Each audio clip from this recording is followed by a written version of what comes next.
Are you right? I'm ready to go. Okay, let's see where this goes. Okay.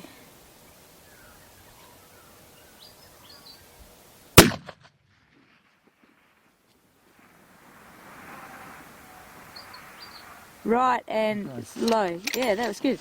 2 targets low, 1 target right. That dust is about 3 mile an hour, left to right. That was like right on it. Yeah. The 40 minutes holdover, I wasn't far off, was I? That's pretty good, mate.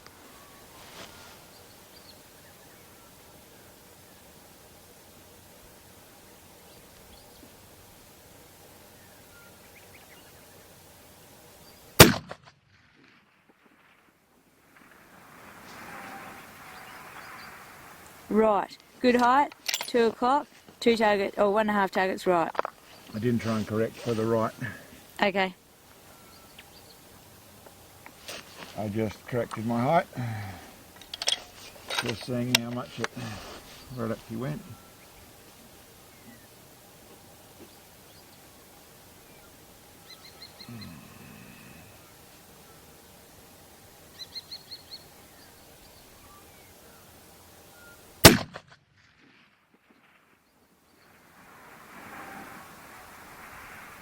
Oh, just off right edge of plate, 2 o'clock, dust.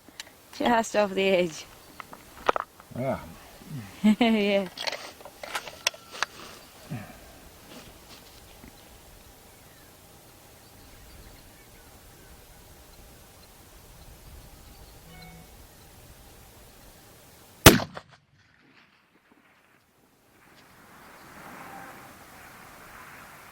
Oh, bottom right corner, dust. Just off the edge of plate. Bottom left corner, sorry, left I corner. just held it. I held left on that. Okay.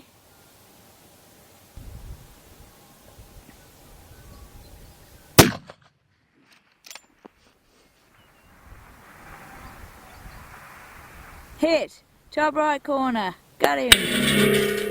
Oh. 2 inches top right corner from the edge of plate. Okay.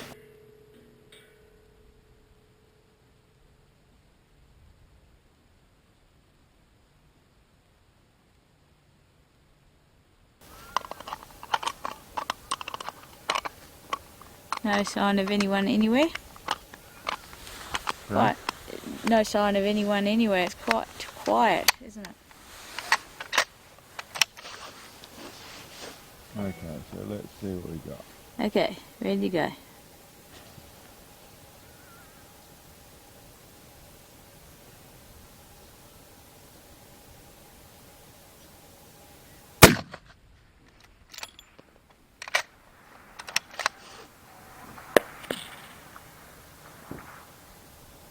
Did not see.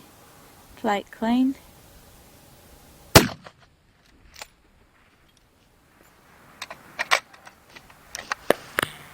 Left. Just off left edge of plate. Dust behind target.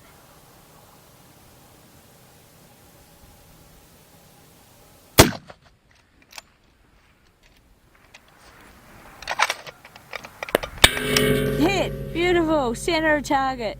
Got him. Hey. Oh, that's a nice backup, isn't it? Isn't it? Yeah. Nice in the center. Good shot, mate. Awesome.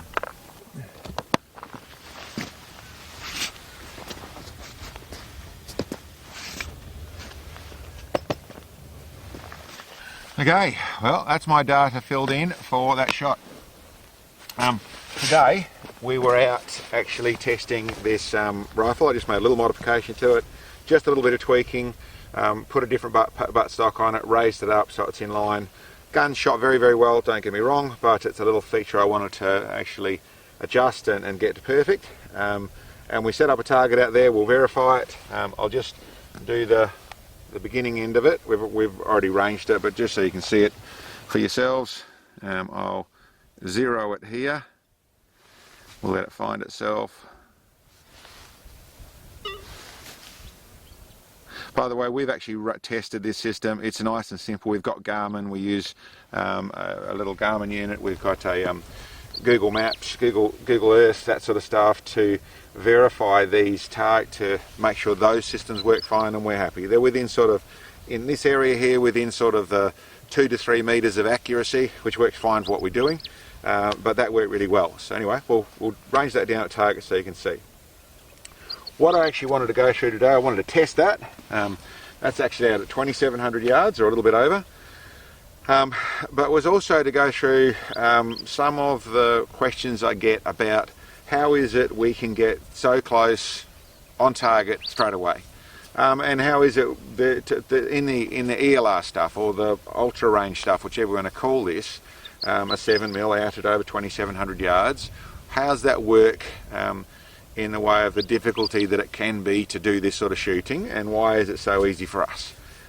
Well, it's not so easy for us to start off with, but there are some ingredients that make it easier. Obviously the terrain you've got, what you can shoot in, to that really matters. The feedback from the ground, having nice clean paddocks is a lot easier than having a small patch of dirt to shoot at, absolutely. But the truth is that it is actually about a couple of different features that really make things work very well. One is obviously a very accurate shooting rifle is certainly an important detail.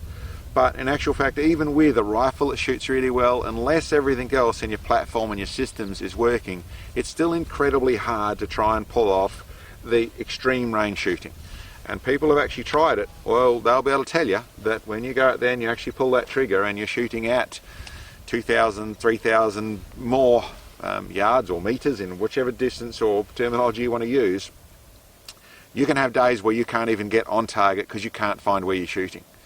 Now the way to answer that, and the way to make that shooting consistent and conceivable to do, even when you can see where it's hitting, is you need a very stable platform, and you need good data.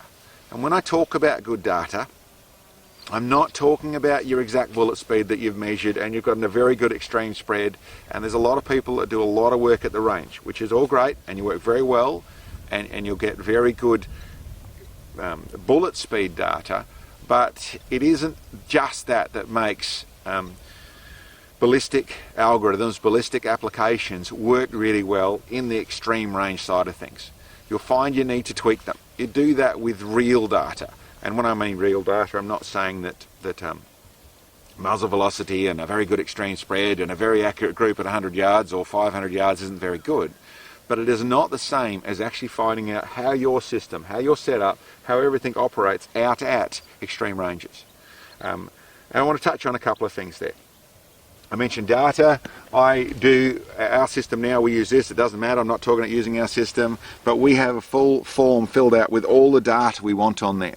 So we now sell this product, but this is actually to record all this sort of stuff here to make sure that we've got everything we can consider. It's your weather conditions, your wind conditions, your mid-wind, your long wind, the bits and pieces I was doing with the rifle, any notes I've got on how the rifle was behaving, what I expected data-wise, what I got data-wise. And the reason for this is essentially what can actually happen in shooting, and especially for people who shoot off just a bag and or a bipod that's not set up properly. And obviously I've got lots of videos about how to do all these things properly.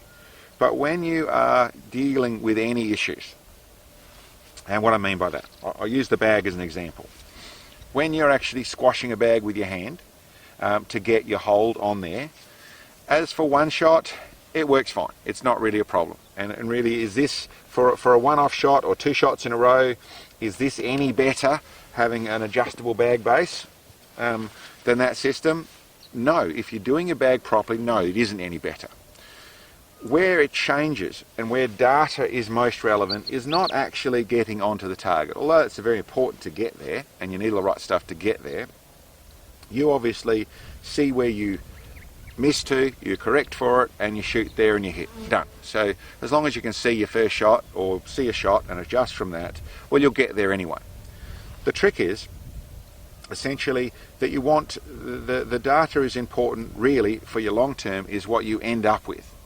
So if you end up where you've got a problem going on, where your bipod's on an angle and it's kicking a little bit to the side or lifting a little bit up, where you're getting a little bit of muzzle rise, or you're getting, like I said, I spoke about the bag, quite commonly when you find you've got it where your bag isn't fully settled, and you're squeezing it or you're holding it up to get it onto that side of things, if you look at your footage on what's actually happening, you'll realise that what actually happens is the gun rocks. It actually tilts a little bit every shot.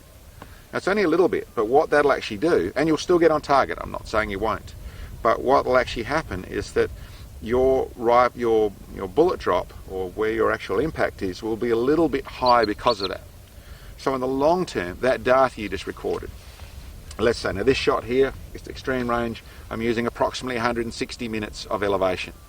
If I have some squish going on where I'm actually, the gun is actually rocking a little piece, then it's only a tiny bit that adjusts, but you can see 1 to 2 to 5 MOA of change in the fact that you had to lower your point of aim because you were getting a raised point of impact. So, okay, you still got on, you still got it done, and if you did it completely reliably, of course, that little bit of movement, it changed a little bit, you'll find you'll get some stringing, you'll find that it's not quite consistent. But let's say you've got that perfect, you're shooting perfectly. What still goes on is because you had that little bit of squish because your setup wasn't perfect, is that your data you record is 5 MOA out. So then, when you go to shoot next time, you've got that much correction. Now 5 MOA isn't that much, but it's still a fair bit. Out at that sort of range, you're talking, what's the mass? You're talking 12 feet or thereabouts of missing. So what that means is that can also be to the left or to the right, and what I'm talking about there is essentially, yes, you want your gun set up very well, and you want it to shoot super accurately, but you want to make sure you've got everything as settled as possible. This is a design I came up with, which is what we sell, which is our bag base, which is a system to essentially, main thing, we've got left and right adjustment on this system, but which helps a little bit. It's just basically makes it a little bit nicer to use. The real thing is this adjustment in the elevation.